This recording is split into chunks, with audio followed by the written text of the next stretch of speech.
Hello, good morning, student. Today is our important topic, that is potentiometer. इस साल ये आया भी है. So it is a device used to measure an unknown EMF or potential difference accurately. Or we can define it an instrument for measuring an electromotive force by balancing it against the potential difference produced by passing a known current through a known variable resistance. Or a potentiometer is a accurate instrument to use to compare EMF of two cells to measure the EMF of cell or potential difference between 2 points in an electrical circuit accurately.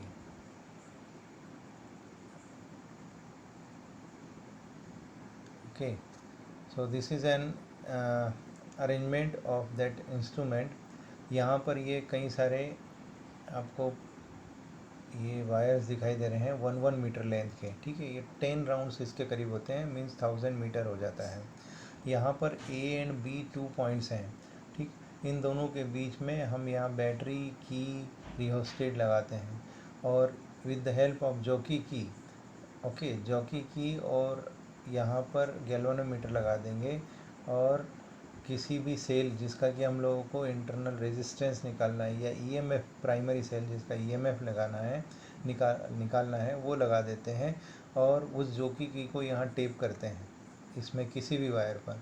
तो जो condition balancing point की आती है उस पर हम values को find करते हैं. This is the simplest diagram of A potentiometer. अब सबसे पहले पोटेंशियोमीटर का प्रिंसिपल है, ये हमारा प्रैक्टिकल एप्लीकेशन भी है. प्रिंसिपल जो निकालते हैं इसके प्रिंसिपल को यूज़ प्रैक्टिकल भी किया जाता है. ठीक है, सो ये हमारा थर्ड वन प्रैक्टिकल हो जाएगा, third fourth. So principal of potentiometer when a constant current. एक बात ये ध्यान रखना, यहाँ पर ये जो चीज़ बता रहा है ये किस चीज़ के लिए बता रहा है, कांस्टेंट करंट की बात कर रहा है. Constant current flows through a conductor of a uniform area of cross section.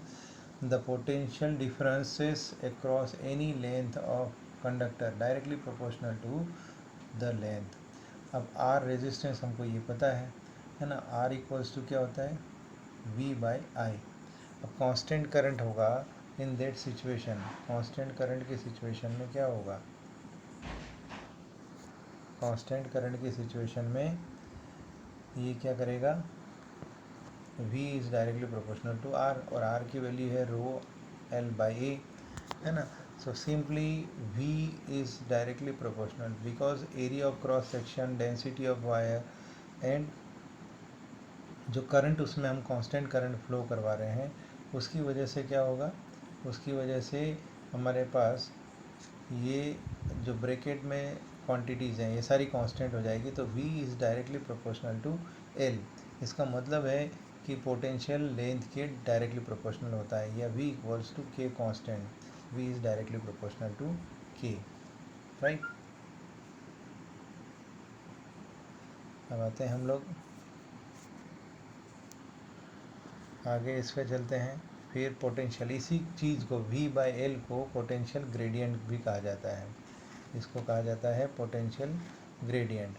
यहाँ पर V equals to I R होता है और आई आर जो होता है रो L बाई A होता है. इसका मीनिंग हो गया I बाई L, है ना, into rho L. L cancel हो जाएगा तो क्या बचेगा, I रो बाई A. ऐसा यूनिट वोल्ट पर मीटर.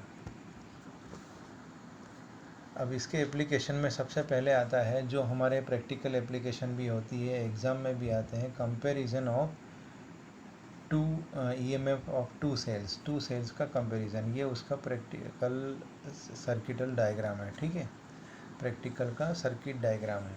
इसके अंदर यहाँ पर ये रिहोस्टेट लगा है, रिहोस्टेट है, एमीटर है, की K1 है, दो प्राइमरी सेल है जिनका EMF हम लोगों को कंपेयर करना है.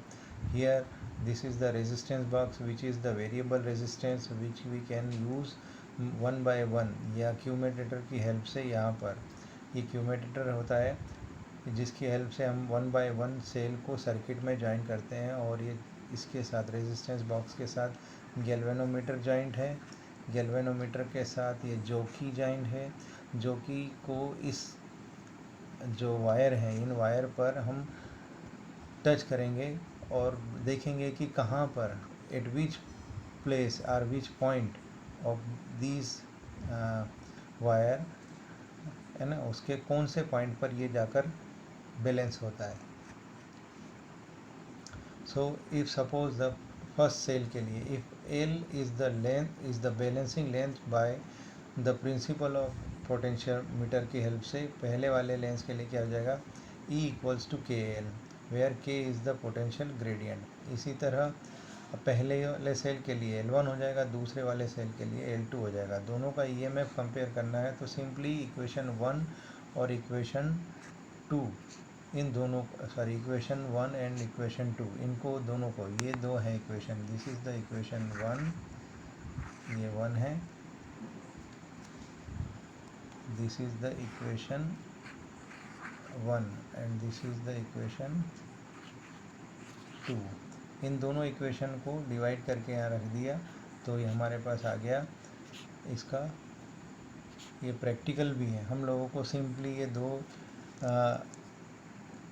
फार्मूले की, इस फार्मूले की हेल्प से ये L1 और L2 की वैल्यू निकाल लेना है। दोनों सेल के लिए 3 वैल्यूज़ निकाल लेते हैं और आराम से ये प्रैक्टिकल हो जाता है। लेकिन इसका अरेंजमेंट थोड़ा सा बल्कि है, लेंदी है, तो वही सबसे मोस्ट है। दूसरी चीज़, यहाँ पर आपके पास एक ये बैटरी दे रखी रहती है, दो प्राइमरी सेल हैं, ये एक बैटरी है, दो प्राइमरी सेल है E1 और E2 जिनके EMF है, ये बैटरी है जिसका EMF E है, इसको ड्राइवर बैटरी भी कहते हैं। इसका EMF इन दोनों प्राइमरी सेल से ज़्यादा होना चाहिए, अदरवाइज़ ये सर्किट में करंट फ्लो नहीं कर पाएगा। ठीक है, तो the EMF of E1 E2 is more than the EMF of driver cell, ये है ना, E1 E2 is more than E1 E2, the EMF of E1 or E2 is more than the EMF of driver cell, driver cell से ज़्यादा ही होना चाहिए इसका EMF। Positive terminal of driver cell and the cell whose EMF is to be measured may not be connected to the zero end of the potentiometer, zero and पर नहीं connect करना चाहिए उसको। ठीक है, ये इसकी प्रिकॉशंस हैं। अब इसके बाद आते हैं, ये एक हमने आपको लिंक दे दी है जो कि अमृता ओ लैब्स एजुकेशन, इसमें कंपैरिजन ऑफ 2 प्राइमरी सेल्स। आप इस लिंक पर जाओगे तो इस लिंक पर आपको ये किस तरह से प्रैक्टिकल वर्क कर रहे हैं और कनेक्शन दिए हैं वो कर सकते हैं। इसकी सेंसिटिविटी, पोटेंशियोमीटर की सेंसिटिविटी जो होती है वो said to be sensitivity, it can be measure very small potential difference, and for a small change in potential difference being measured it shows a large change in balancing length. Increase in sensitivity, sensitivity of potentiometer can be increased by the reducing the potential gradient. This can be done by increasing the length of wire, हम sensitivity बढ़ा सकते हैं length of wire को increase करके, इसीलिए इसको potential voltmeter के place पर इसको यूज़ करना ज़्यादा प्रिफेयर किया जाता है। By reducing the current in main circuit. अब डिटर्मिनेशन ऑफ इंटरनल रेजिस्टेंस तो लगभग उसी तरह का है। यहाँ पर 1 सेल है, उस सेल के पैरेलल में सीरीज़ में हम लोग एक रेजिस्टेंस बॉक्स लगा दे रहे हैं, है ना, रेजिस्टेंस बॉक्स उसके पैरेलल में से रेजिस्टेंस बॉक्स लगा दिया की हेल्प से, फिर गैल्वेनोमीटर लगा दिया हाई रेजिस्टेंस के साथ, और सेम वही प्रिंसिपल पर ये बेस्ड है। तो इंटरनल रेजिस्टेंस यहाँ पर निकाला गया, तो वो इंटरनल रेजिस्टेंस के लिए फार्मूला क्या आ जाएगा, RL1/L2 - 1। ठीक है, तो इस तरह से हम लोग यहाँ पर ये पता है कि E is equals to KL1, V equals to KL2। जब हम यहाँ पर क्या होगा, बैलेंसिंग पॉइंट व्हेन, जब EMF हो, बैलेंसिंग लेंथ ऑफ की K2, जब केवल K2 दो की है यहाँ पर, K1 और K2 को लगाया है तब बैलेंसिंग लेंथ L1 है।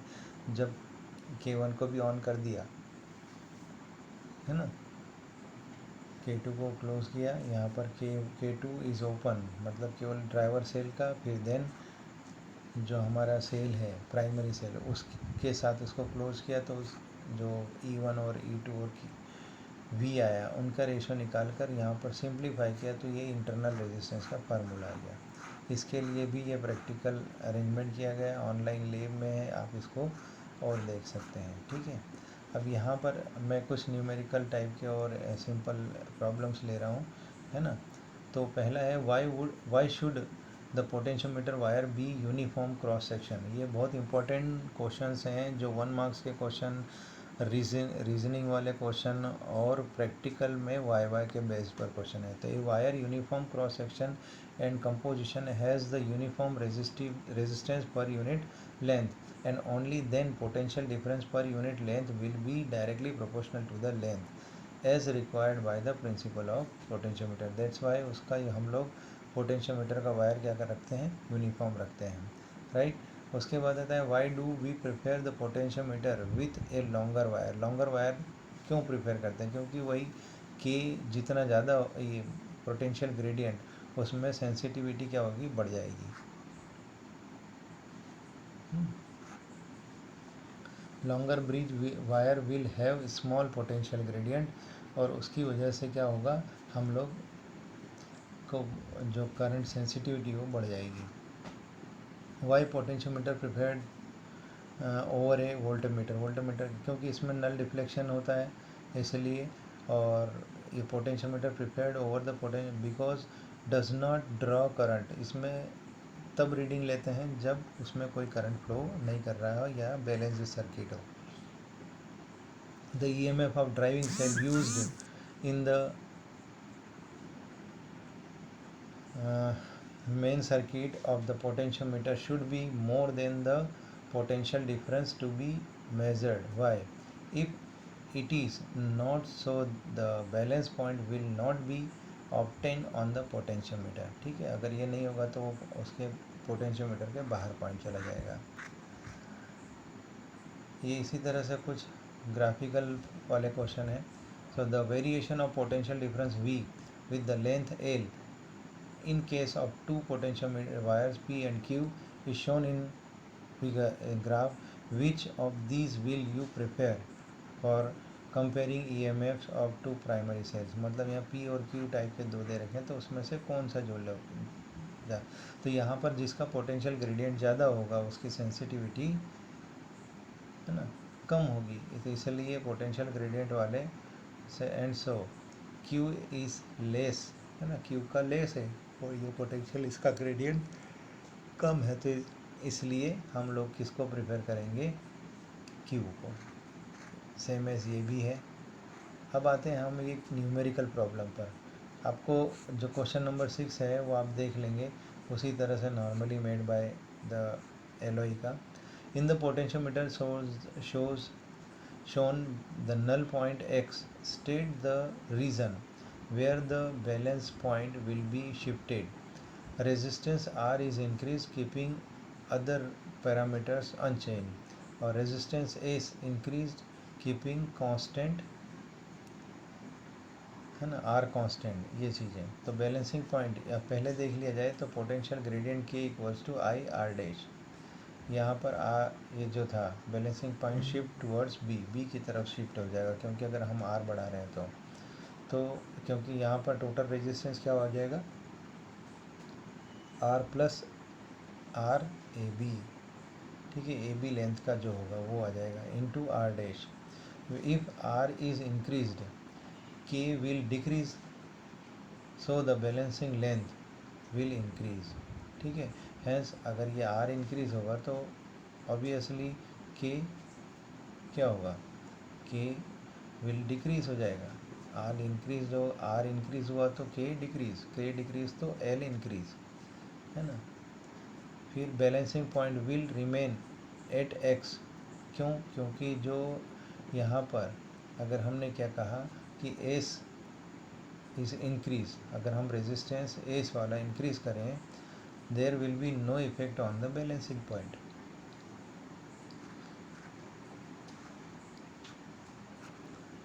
इसी तरह ये क्वेश्चन आप करेंगे।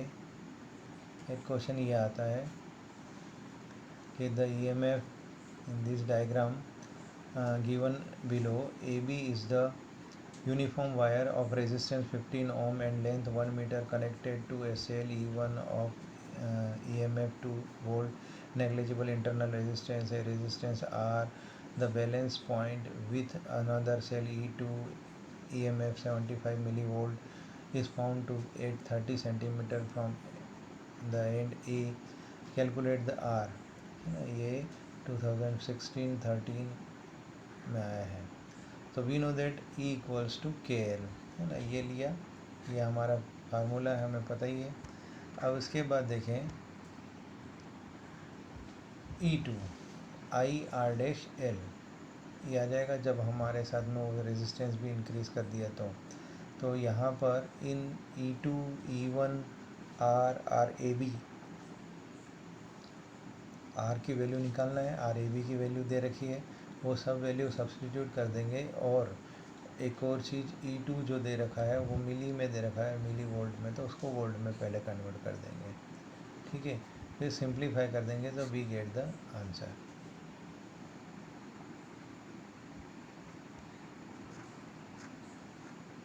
इसी तरह एक और ये प्रॉब्लम है जिसमें पोटेंशियल ग्रेडियंट निकालना था और करंट निकालना था. तो that's all. So I hope you understood these problems and try another problems similar based on this one. Thank you. Have a nice day.